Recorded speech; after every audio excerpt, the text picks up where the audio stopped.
Assalamualaikum warahmatullahi wabarakatuh. Perkenalkan, nama saya Siti Rodiah dengan NIM 0310192050, jurusan Tadris Biologi, Fakultas Ilmu Tarbiyah dan Keguruan, Universitas Islam Negeri Sumatera Utara.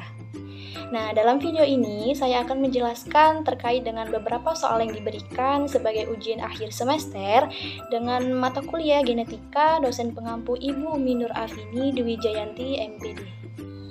Nah, dalam hal ini ada dua jenis soal. Yang pertama ada soal praktikum dan yang kedua ada soal teori. Nah, mari kita bahas satu persatu. Yang pertama ada soal praktikum. Nah, langsung saja pertanyaan pertama, sebutkan judul dan tujuan praktikum 1. Nah, jadi pada praktikum 1 itu kami melakukan pengamatan fase pembelahan mitosis bawang merah dengan metode squash yang bertujuan agar kami mahasiswa dapat mengamati fase pembelahan mitosis sel bawang merah atau alium cepa. Lanjut ke pertanyaan yang kedua, jelaskan prosedur kerja praktikum 1. Nah, jadi dalam hal ini, hal pertama yang dilakukan adalah memotong bawang merah atau alium cepa dengan menggunakan cutter atau silet setipis-tipisnya. Jadi kita potong setipis-tipisnya, lalu kemudian kita letakkan ke dalam namanya itu cawan petri dish. Lalu kita teteskan 1-2 tetes larutan HCl atau asam klorida dan kita diamkan 1-2 menit. Nah, setelah didiamkan, dilakukan pemindahan spesimen, lalu diteteskan jaringan akar bawang merah ini dengan larutan asam klorida.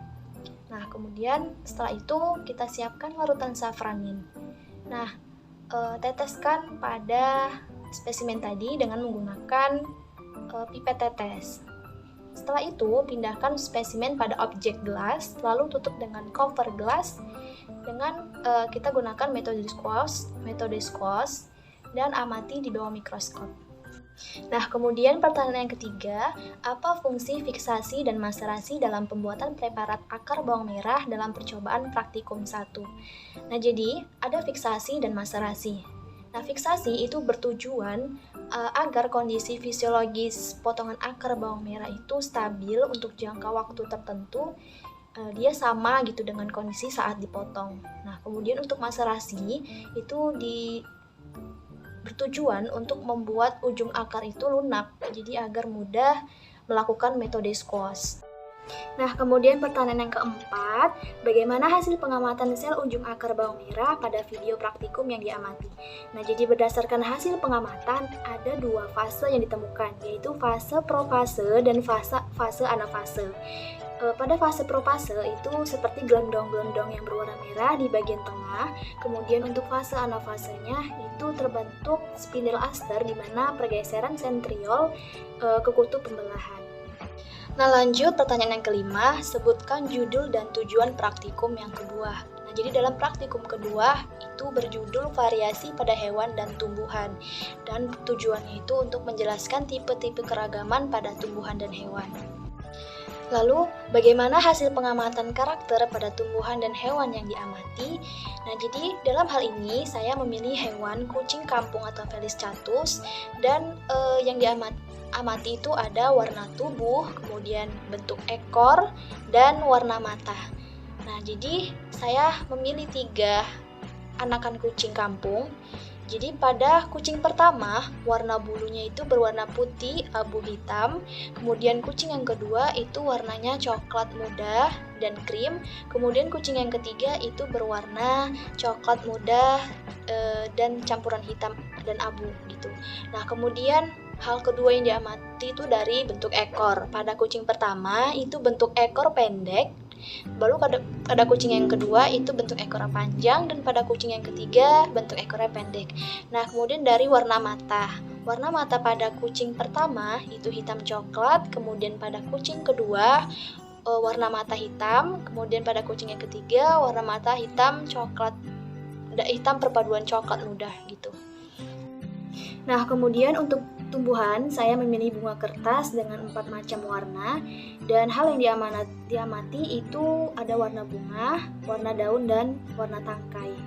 Nah, jadi pada bunga pertama, warnanya itu berwarna ungu, kemudian pada bunga kedua itu warna putih, kemudian pada bunga ketiga itu warna orange, dan pada bunga keempat itu berwarna kuning.